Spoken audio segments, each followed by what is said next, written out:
said was the earliest that you would be eligible for parole eligibility if things went your way would be 20 years. Life with parole eligibility after 20 years. And after you serve the 2 3-year gut specifications consecutive to one another. Correct? Yes, Your Honor. For a total of 26. Yes. The worst case scenario, of course, is life without parole, in which case you would never be subject to release by parole and you would spend the rest of your life in state penitentiary. You understand that? Yes.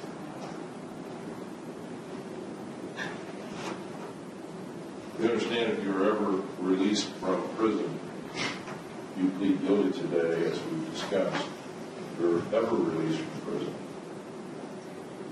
you will be subject to parole for the rest of your life, and subject to the rules and conditions, the possibility of being returned to prison for one or more parole violations as a result of being on parole for the rest of your life. You understand that? Yes.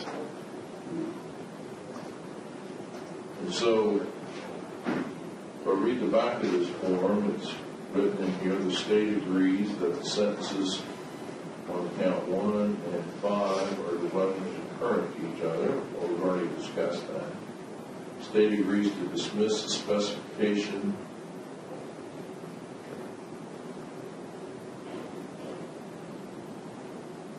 Specification 2 to count 1, dismiss counts 2, and all 3 specifications, dismiss count 3, along with both specifications. Dismiss count 4, dismiss specifications, rather specification 2, count 5, and dismiss count 6. Did you read that in the back of this plea form that I'm holding up? Yes, Your Honor.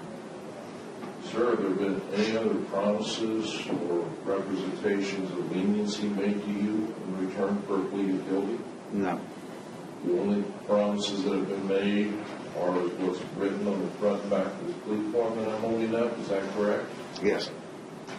Your Honor, if I may, I think one thing we probably should bring to your attention, he did, Mr. Geran, did receive an 18-month prison sentence from Judge Plea in CR 2018-06-1020. Kind of slipped my mind. We probably should have mentioned that to you in chambers. So he is currently serving an 18-month prison sentence. I didn't ask the right question. I asked him if he was on parole. I didn't ask him whether he's currently serving a prison sentence. Are you currently serving a prison sentence, Mr. Geran? I believe so. I believe so. Well, and it's on an F5, 4, 3. F3. F3. All right. Imagine then you're subject to the possibility when you would get released on that case to a 3-year period of post-release control, correct? Yes. All right. So, I don't even know how that would impact this case, but the possibility, I suppose, is if you're ever released on parole in this case, that you would also be subject to the post-release control sanctions theoretically. You understand that? Yes, Your Honor. I don't know whether they expire after 3 years or while you're serving your time in prison or not. But let's take worst case scenario. Worst case scenario is someday, long into the future, you convince the parole board to release you. You could still be subject to post-release control sanctions in connection with the case in which you were sentenced in front of Judge Howard. You understand that? Yes, Your Honor.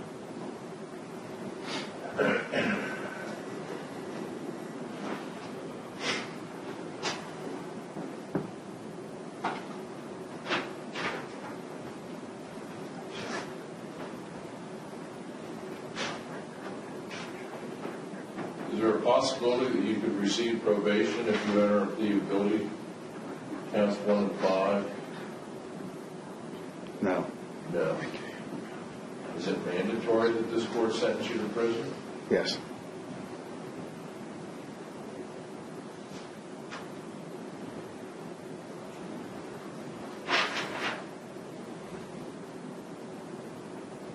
All right. You understand if you enter a plea of guilty, you will never receive a trial.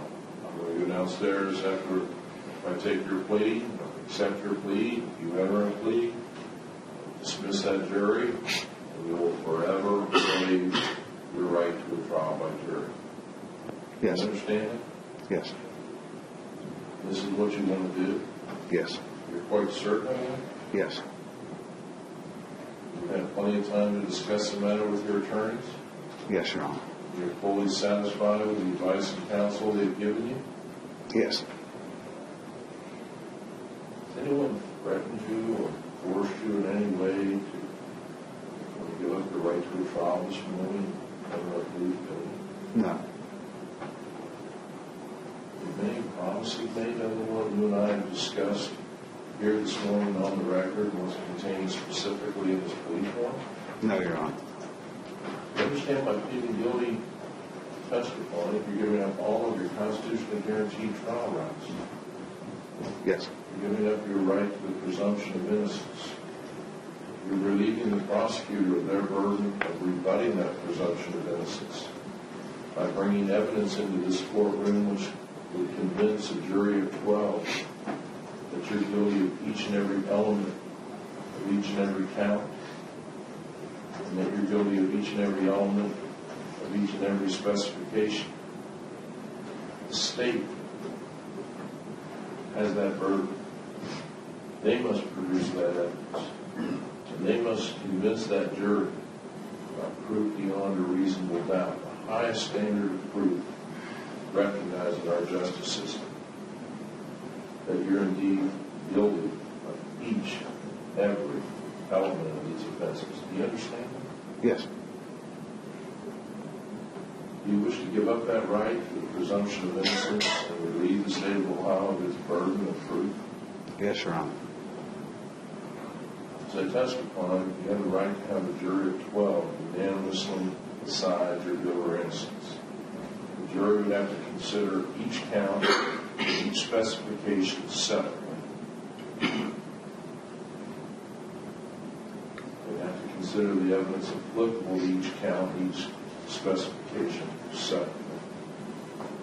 They would have to vote separately on each count as to whether or not you're guilty or not guilty.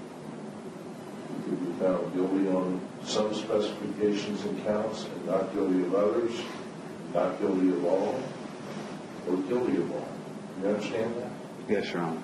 In other words, each count and specification would have to stand on its own merits in front of that jury, and only if all 12 jurors were unanimously convinced of your guilt would you be convicted. Do you understand your right to a trial by jury? Yes, Your Honor. Do you wish to waive or give up your right to a trial by jury? Yes. Do you understand how a subpoena works? Yes. You understand that your attorneys, I'm sure, have and can, on your behalf, have subpoenas issued to force witnesses, compel them to come to court and testify on your behalf. If necessary, send law enforcement out to arrest them, hold them in jail until they testify on your behalf. Do you understand that? Yes. You wish to give up your right to have subpoenas issued to assist in your defense? Yes, Your Honor. Pleading guilty, you're waiving your right to allow your attorneys to cross-examine the state's witnesses to testify against you. You understand how important cross-examination is to your defense? Yes. You wish to waive your right to have your attorneys cross-examine the state's witnesses? Yes, Your Honor. Do you understand that you could remain silent during the course of the trial, or you could testify, whichever you choose? But the state couldn't force you to testify. They couldn't call you as a witness. The state couldn't comment on your decision not to testify. The state could not use your silence against you. Do you understand that? Yes, Your Honor. You wish to waive that right? Yes, Your Honor. Now, you're not dressed in street clothes today, but in front of the jury, you have the right to have street clothes, to wear street clothes, and for the jurors not to be made aware that you're a prisoner. You understand that? Yes, Your Honor. This case went to trial this morning. You have street clothes available for you to wear? Yes, Your Honor. You're not just pleading guilty because you don't have any street clothes today, right? No, Your Honor. For the record, his mom dropped off clothes, pants, shoes, shirt. They're all downstairs. All he has to do is let them off. They're at the jail at least. All right. You're certain that you want to give up your right to a trial? Yes, Your Honor. All the witnesses are here. The jurors are just sitting downstairs. All we have to do is bring them up here. Start the trial. Certainly you want to proceed with the plea of guilty? Yes, Your Honor.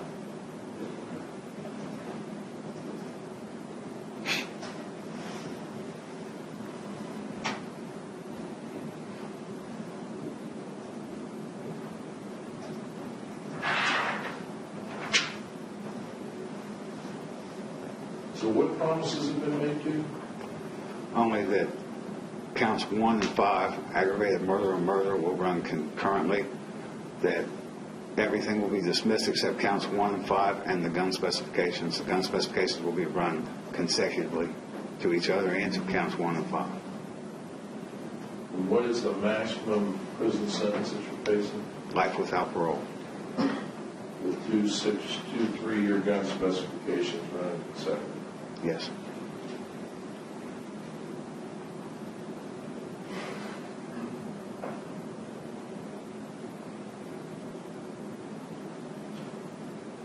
All right. Well, sir, do you have any questions?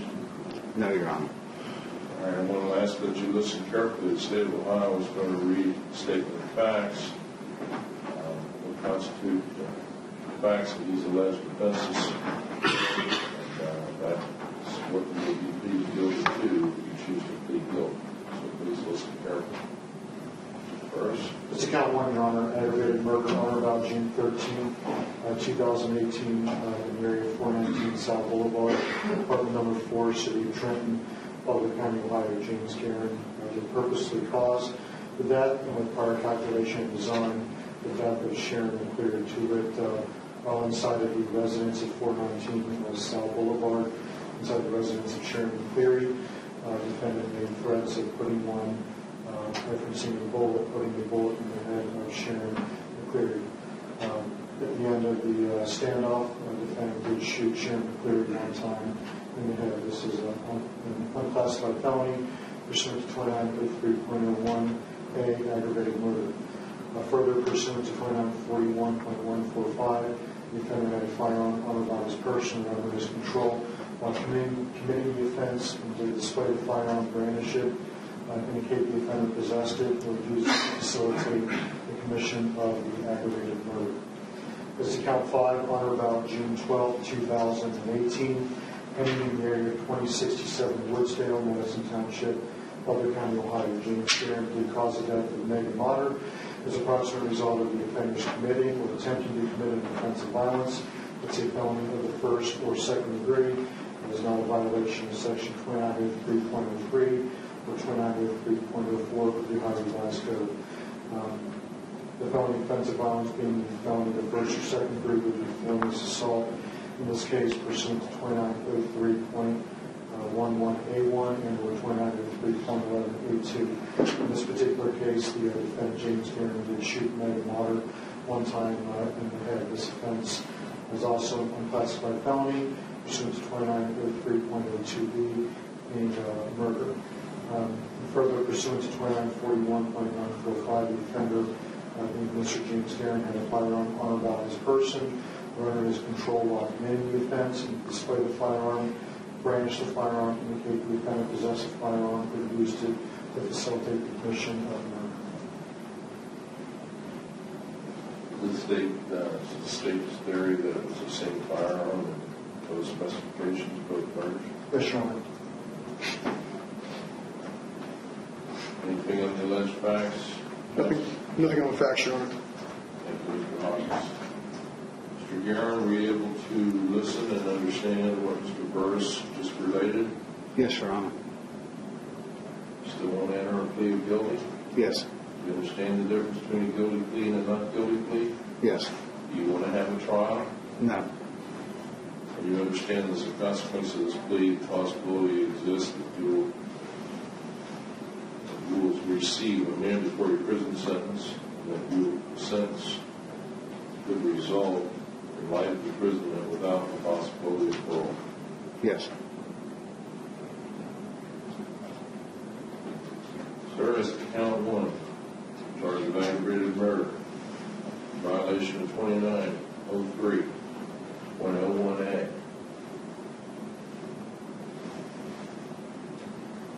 An unclassified felon carries life without the possibility of parole as a maximum prison sentence. This time, how do you wish to plead? Guilty. As to the 3-year gun specification associated therewith, how do you wish to plead? Guilty. As to count 5, charge of murder, and it's an unclassified felony, carries a prison sentence of 15 years to life, and a fine of $15,000. That sentence is mandatory, but by agreement, will run concurrent to count 1. How do you wish to plead? Guilty. As to the 3-year gun specification associated with count 5, which would run and will run consecutive to any prison sentence, as well as the gun specification associated with count 1, how do you wish to plead? Guilty. Just so we're clear, I don't know that I mentioned it, on count 5, the charge is murder in violation of Revised Code Section 2903.02B. Do you understand that? Yes. You still wish to plead guilty now that you know the code section here on the record? Yes. The gun specifications associated with both counts 1 and 5 were in violation of 2941.145. Correct? Yes. You still want to plead guilty to those gun specifications? Yes.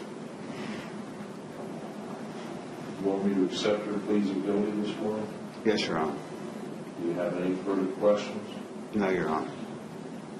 Still satisfied with the advice of counsel you received from your attorneys? Yes. You still want to give up your right to a trial by jury? Yes. Court satisfied that Mr. Geran understands the charges in counts 1 and 5 and the associated gun specifications. He understands the mandatory nature of the prison sentence, the possibility of life without parole, that he could receive such a sentence.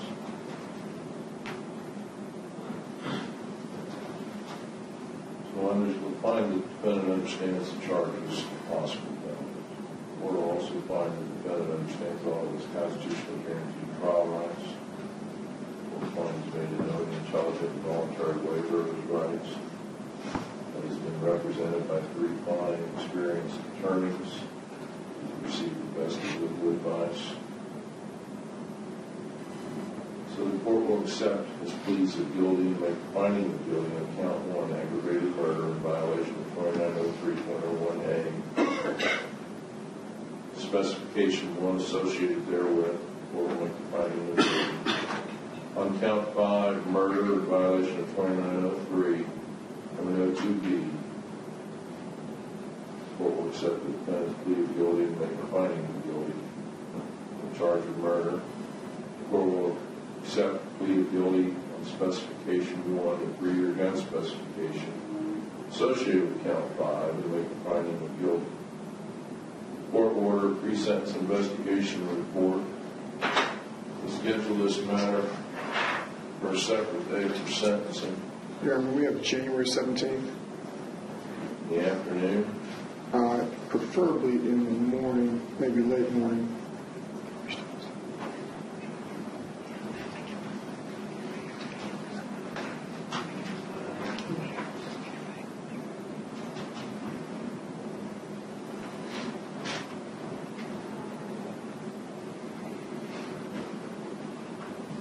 Maybe at 11 o'clock, if it please the court.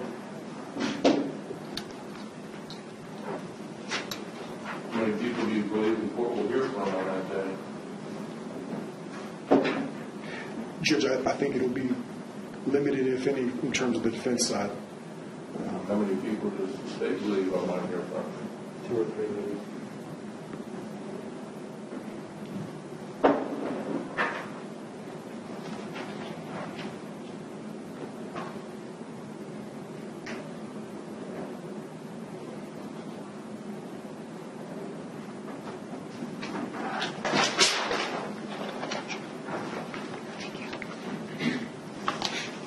Parole schedule sentencing for January 17, 2019, at 11 o'clock a.m. Order pre-sentence investigation report. Are there any other reports or information that you would like the court to gather to assist defense in mitigation? Your Honor, the defense is requesting a mental health forensic eval for mitigation purposes.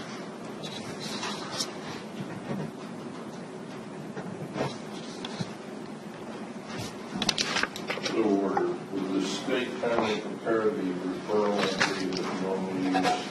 Yes, Your Honor.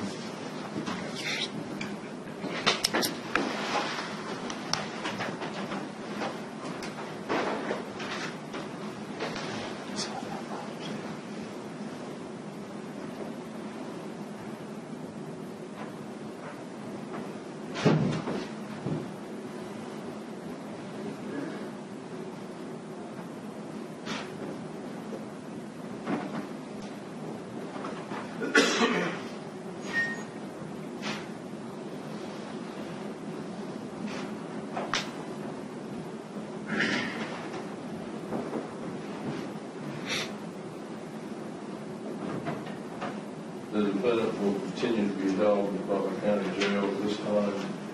The previous bond set is revoked.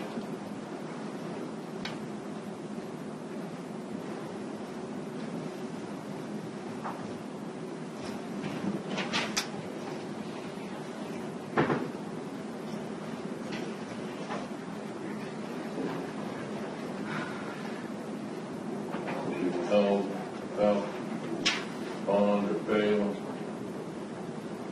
And Your Honor, I don't know if this is an issue, but can we make sure that he's to remain here in the Butler County Jail, opposed to someone shipping him off to ODRC? Judge Howard sentence. Yes, Your Honor. I don't know if it's an issue, but I just want to make sure that he's here, available to us.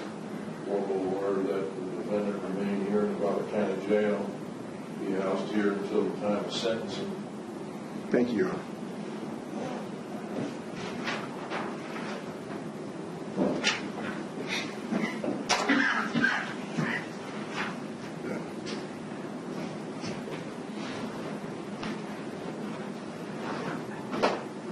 All right, Counsel, thank you. Is there anything else we need to address this morning? There you go. Thank you. Court will This is just this. use our privilege. Thank you, Your Honor. Thank you, Judge. Thank you. Rise. I'll give you the blue forms.